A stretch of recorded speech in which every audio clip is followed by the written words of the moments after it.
प्यार करने वाले लोग यहाँ हो, ऐसे ही उत्तर प्रदेश में जो प्यार करने वाले लोग हैं उन्होंने भी सभा बुला रखी। उनकी सभा 11 बजे की थी। मैंने बड़ी मुश्किल से उनसे निवेदन करके कहा कि मैं थोड़ा देर से आऊंगा, आ जाऊंगा। तो मैं जो चंद बातें आपसे कहूंगा आप उनको सुन लेना, लेकिन मैं आपसे एक वादा कर रहा हूं कि जब तक मैं इस किसान कमेरी कौम को कुर्सी पे बैठने की ताकत यहां राजस्थान में हम लोग मिलकर दोनों भाई नहीं देते, तब तक मैं आपको छोड़ के जाने वाला नहीं। ये बात याद।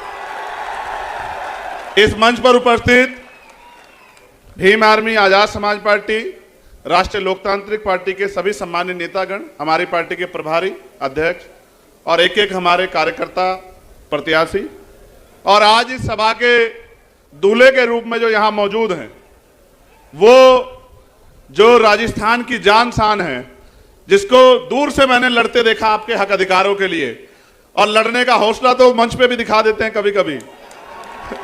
मैंने तो ये जिम्मेदारी ली है कि मैं इनको रोकता रहूंगा।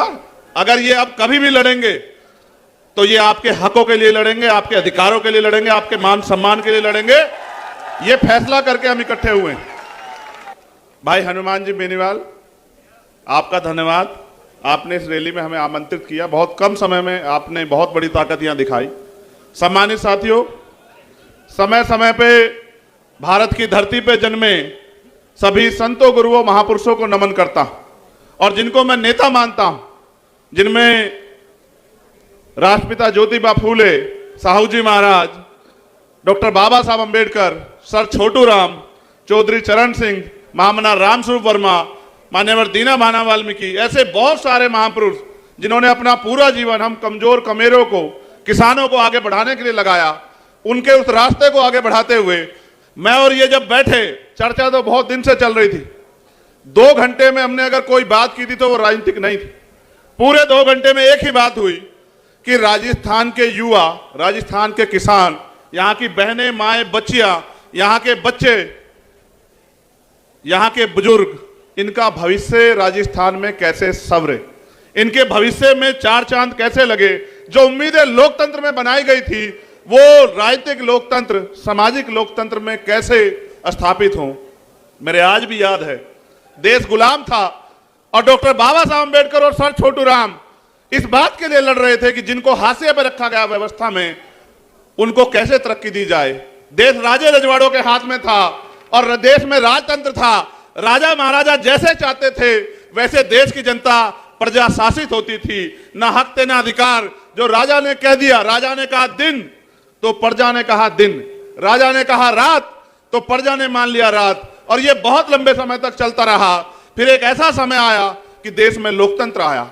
देश में जब लोकतंत्र आया तो समस्या ये थी कि एक तरफ आर्थिक रूप से गैर बराबरी थी, एक तरफ बड़े बड़े महल और एक तरफ गरीबों की झोपड़ियां, दूसरी तरफ सामाजिक आधार पर गैर बराबरी थी, छुआछूत थी, ऊंच नीच थी।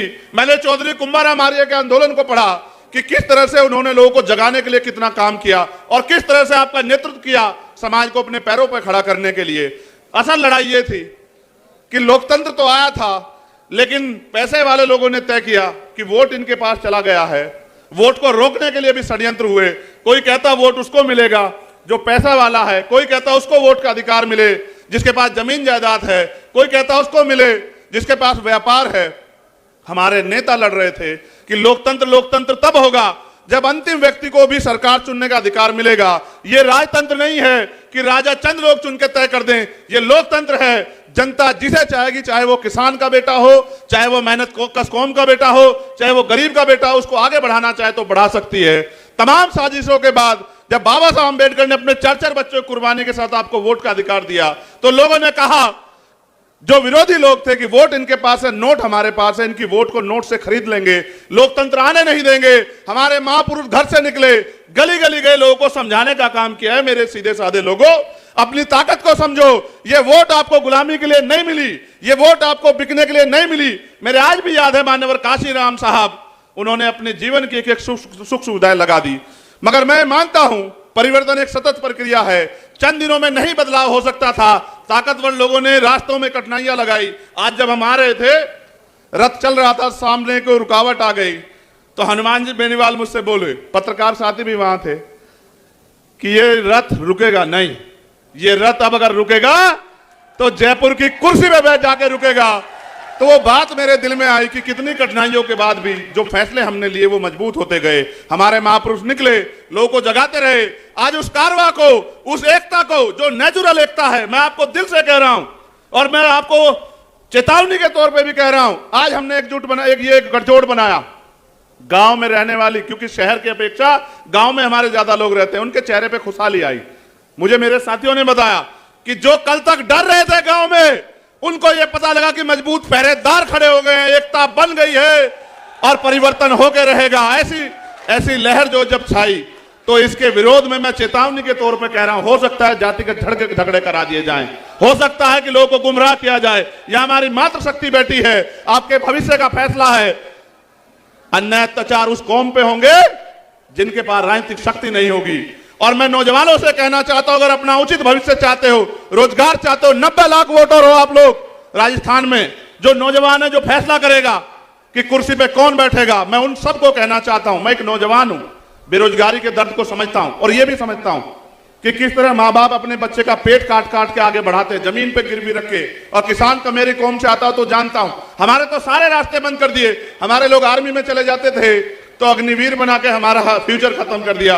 पुलिस में और फोर्स में जाते थे, भर्तियां बंद है। और जो भर्तियां होती है, पेपर लीक होता है, सामूहिक बस में बैठ के बिना सत्ता के संरक्षण में नहीं हो सकता।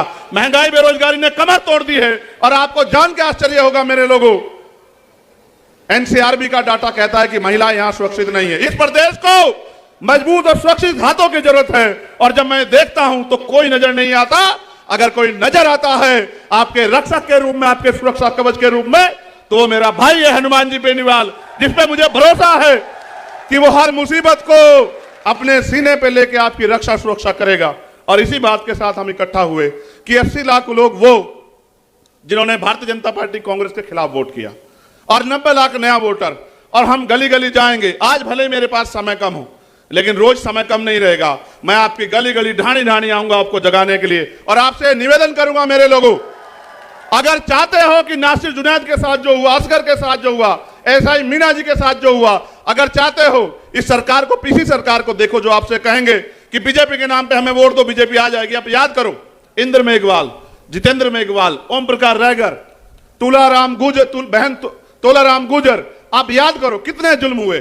और अगर कोई लड़ रहा था, लड़ना चाहिए था विपक्ष को, जो मुख्य विपक्ष है। आप बताओ और अपने मन से बताना, क्या भीम आर्मी या हनुमान जी बेनीवाल की टीम के अलावा कोई लड़ रहा था? क्या आप बताओ, क्यों नहीं लड़ रहा था? क्या हमारी वोट की कोई वैल्यू नहीं है?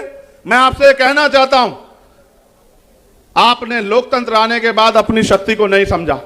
आपने लोकतंत्र आने के बाद इन लोगों पे भरोसा किया। हर 5 साल बाद आप वोट देते हो, कभी इनसे पिट के इनको वोट देते हो, कभी इनसे पिट के इनको वोट देते हो। ए मेरे लोगों, वोट का अधिकार शक्ति का अधिकार है, शक्ति का सूत्र है। आपकी जो समस्याएं हैं, मैं ऐलान करके कह रहा हूं, बिना अपने भाई से पूछे, आपकी जो समस्या आज आप लिख के दे जाओ। मैं पूरे राजस्थान के वासियों से कहना चाहता हूं, अपनी समस्याओं को लिख के दे जाओ। ये तुमसे झूठे मैनिफेस्टो लेके आते हैं। रोजी रोटी के लिए वोट नहीं है, रोजी रोटी तो मेहनत कष्टों में कमा के खा ही लेते हैं। हमने तो वो भी दिन देखे कि बहुत सारे लोग, मैं राजस्थान की बात करूं तो ये मेरी बात जान लो, आपकी जो समस्या उनको लिख के दे जाओ, उसी का मैनिफेस्टो बना देंगे और 6 महीने में एक आपकी मांग पूरी करके दिखा देंगे। आप मेरी बात को याद रखना, ये राजस्थान है। इतने सरकारें बनी, क्या पीने के लिए साफ पानी की व्यवस्था, मीठे पानी की व्यवस्था कराई तुम्हारे लिए? ईआरसीपी का से आपको लाभ मिलता, 13 जिलों को मिला के आपको लाभ। दोनों खेल खेल रहे हैं कि कैसे आपका बेवकूफ बना। कब तक लुटते रहोगे, कब तक पिटते रहोगे?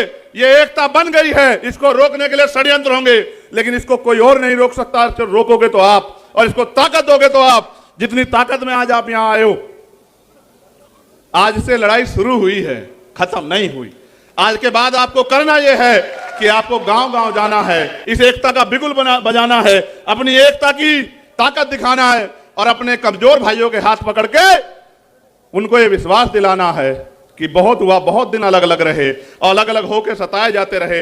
अब समय बदल गया है, ऊपर वालों ने हाथ मिला लिया है तो नीचे वाले भी हाथ मिला के एकता बना लें। और फिर मैं ये कहता हूं कि एक ऐसा सूरज निकलेगा। समय कम ना होता तो मैं आपको बहुत कुछ सुनाता, मगर मैं आपको वादे के तौर पर कह रहा हूं, मैं 1 लाख लोगों में भी वही बात कहता हूं और 10 लोगों में भी वही बात कहता हूं। वोट का अधिकार आपकी तरक्की तय करेगा। अगर आप चाहते हो कि नौजवान ठगे जाएं, पेपर लीक हो, भर्तियों में घोटाले हो, महिलाएं सुरक्षित हो। ये महिलाएं नहीं है, ये हमारे घर का सम्मान है, ये हमारी बहन बेटियां हैं। हम तो किसान कमेरे के औलादे, हम जानते हैं, हमने सीखा है देश के बॉर्डर पे देश की रक्षा करना और गांव क्षेत्र में अपनी बहनों के मान सम्मान की रक्षा करना।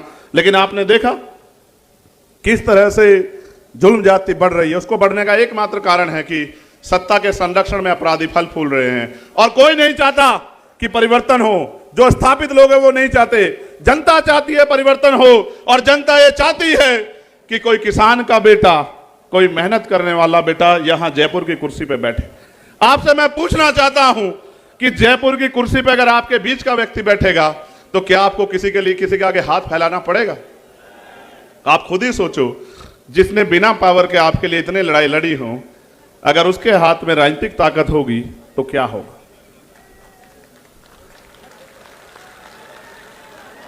वो आपको बहकाने का प्रयास करेंगे, आपको बांटने का प्रयास करेंगे, आपको लालच देने का प्रयास करेंगे। आपने देखा नहीं, जब से मोर्चे की सुगबुगाहट हुई, कहीं की तो लिस्टें बदल गई हैं, कहीं की लिस्टों पे रिव्यू चल रहा है, कई घोषणाएं गारंटी दी जा रही है। मैं ये पूछना चाहता हूं, जिनकी सरकारें थी उनको गारंटी क्या जरूरत है? कर देते ना। अगर आप नहीं कर सकते, ये मौका दे के देखो हमारे भाई को, फिर आप बताना आपका 5 साल का काम और 6 महीने में जो करेंगे, इतिहास याद रखेगा कि किसी बहादुर ने ताकत संभाली है। इसको, इस बहादुरी को आगे बढ़ाओ, गांव गांव गली गली जाके इस एकता को बनाओ। ये नीला और पीला एकजुट होके आगे बढ़े। एक और षड्यंत्र होगा, मैं अपने सीनियर लोगों को कहना चाहता हूं। मीडिया के लोगों ने कहा, इसलिए मैं हनुमान जी बेनीवाल का और उनके साथियों का ध्यान आकर्षित करूंगा। वो कहते हैं दलित और जाट का गठबंधन हुआ है। झूठ। दलित और जाट तो इसके पिलर हैं। वो तो अपने कंधे में बिठा के इस प्रदेश की सत्ता तक हनुमान जी बेनीवाल को लाने वाले हैं। वो तो इसके पिलर हैं। लेकिन ये असल गठबंधन हर पीड़ित का है, कमजोर का है।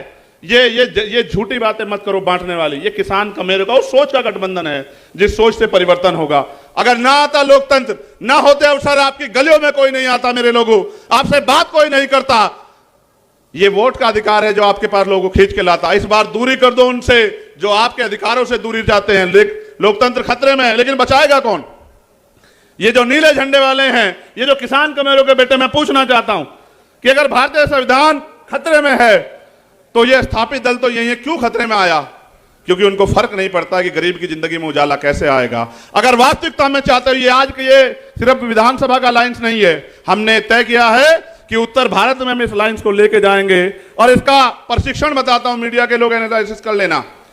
उत्तर प्रदेश के खतौली में एक सीट पड़ती है जो 3 बार से भारतीय जनता पार्टी जीतती आई, 3 बार से, और वो कहते हैं हमारी घर की सीट है।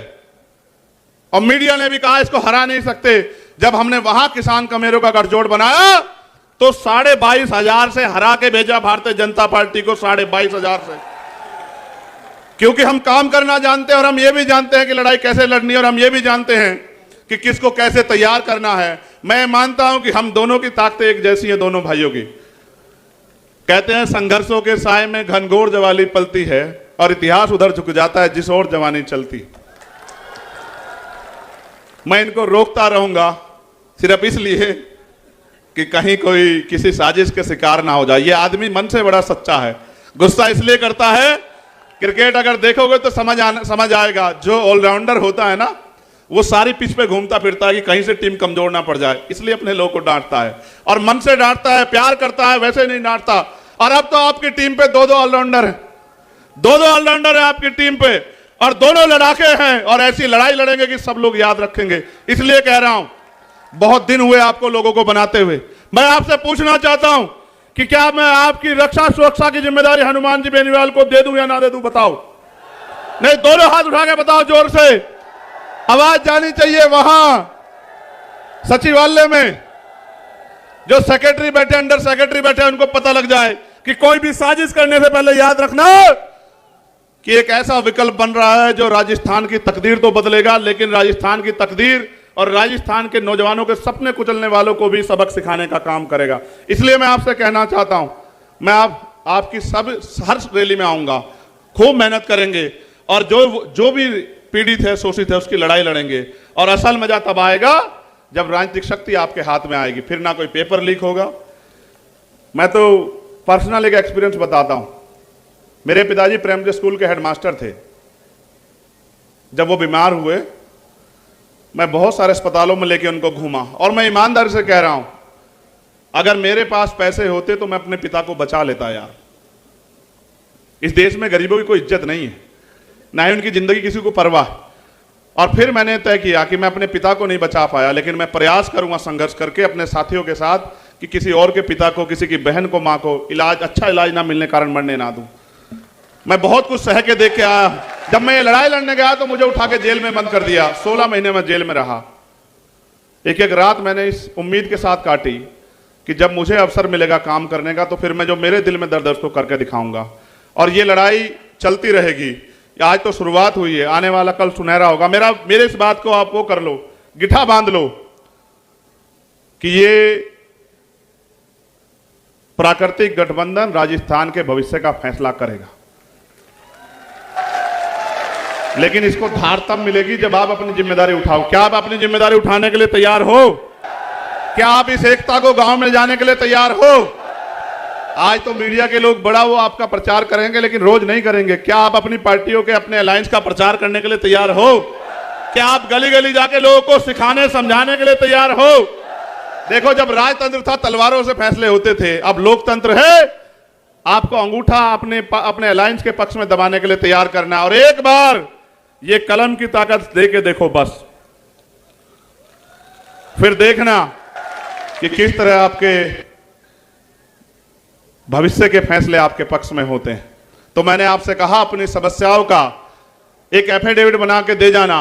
उस एफिडेविट को 6 महीने में पूरा कराएंगे अगर आपने जिम्मेदारी से काम किया। ये मेरा आपसे वादा। बहुत बहुत धन्यवाद। बहुत जल्द आपसे मुलाकात होगी। फिर मैं आखिरी बार दोहरा रहा हूं, शोषण उसका होगा जो कमजोर होगा, और जो राजनीतिक रूप से कमजोर होगा वो सताया जाता रहेगा। आप तय कर लो कि आप इस प्रदेश में सताए जाने वाले की श्रेणी में रहोगे या आप इस प्रदेश में तरक्की करने वालों की श्रेणी में रहोगे। फैसला आपको करना है, ना इधर ना इधर, बिल्कुल सीधे चलेंगे। हमारा झंडा और डंडा दोनों मजबूत है, इस बात को आप लोग याद रखना। मुझे आने की जरूरत नहीं पड़ेगी। जब हमारे नेता यहां कुर्सी पे बैठ जाएंगे मुझे आने की जरूरत नहीं पड़ेगी। तो मैं फिर कह रहा हूं, मैं मंच के लोगों से पूछना चाहता हूं, क्या मैं ये कहूं कि आए इस प्रदेश के होने वाले मुख्यमंत्री हनुमान जी बेनीवाल है? बताओ, क्या आप इस पर सहमत है? तो दोनों हाथ उठा के इसे स्वागत और समर्थन करो। 3 तारीख का दिन होगा और मेरा जन्मदिन है, और उस जन्मदिन के दिन जब रिजल्ट्स आएंगे तो आज जो आपके दिलों में जो वो ताकत बन रही है, ये ताकत वोट में बदल देना। तो 3 तारीख को जिस दिन रिजल्ट आएगा उस दिन आप देखना। हमारे हरियाणा के एक नेता कहा करते थे कि वारे नारे ना कर दिए तब फिर बताना। तो वारे नारे ही कर दिए जाएंगे। किसानों, अमीरों के, नौजवानों के और जो कर्मचारियों की समस्या है, पिछली बार छूट गई थी, इस बार नहीं छूटेगी। जो हमारे सीएचए के भाई हैं उनसे भी कहूंगा, आपके लिए 4 दिन हम लोग जेल में रहे थे, लेकिन वो अवसर नहीं था कि आपकी मांगे पूरी कर दे। हम आपकी मांगों के साथ खड़े हैं, आपकी मांगे पूरी करेंगे। जो तृतीय श्रेणी के टीचर हैं, आप बहुत दिन से परेशान हो रहे हैं कि आपके ट्रांसफर की व्यवस्था हो जाए, आपके ट्रांसफर की व्यवस्था भी करेंगे। हर एक व्यक्ति की लड़ाई लड़ेंगे। बस वो ताकत दो जिससे लड़ाई पूरी है। बहुत बहुत धन्यवाद। जय भीम, जय भारत, जय मंडल, जय जोहार, जय संविधान। और आप सभी के लिए को बहुत बहुत बधाई और आपके गठबंधन को बधाई। हमारी एकता जिंदाबाद। जय जवान, जय जवान, जय जवान। किसी की बातों में मत आना। बहुत आएंगे बहरूपिये धोखा देने के लिए। लक्ष्य रखो मौके के लिए। मौका आपके हाथ में है। कुछ दिन की बात है। अब जब सभा होगी रिजल्ट के बाद, तो वो वहीं होगी जहां से तरक्की के फैसले होते हैं, जहां से प्रदेश के फैसले होते हैं। बहुत बहुत धन्यवाद। बहुत बहुत शुक्रिया सम्माननीय चंद्रशेखर जी आजाद साहब का। जिस तरह का संकल्प आपने मंच के माध्यम से दोहराया, ये केतली और बोतल दोनों आपके सामने है। केतली से बोतल में डालो, चाहे बोतल से केतली में डालो, बात एक ही है। और ये बात हमें 25 तारीख को राजस्थान की जनता के सामने साबित भी करनी है।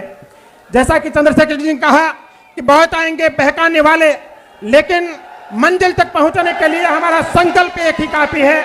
हमारे दोनों नेता सम्मान्य हनुमान जी बेनीवाल और सम्मान्य चंद्रशेखर जी आजाद राम और लक्ष्मण की जोड़ी के रूप में मिलकर के आने वाले समय में राजस्थान की सूरत और सीरत बदलने का काम करेंगे, राजस्थान की दशा और दिशा बदलने का काम करेंगे।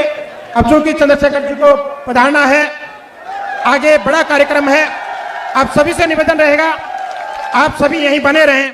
एक भी साथी अपनी जगह से खड़ा नहीं होगा।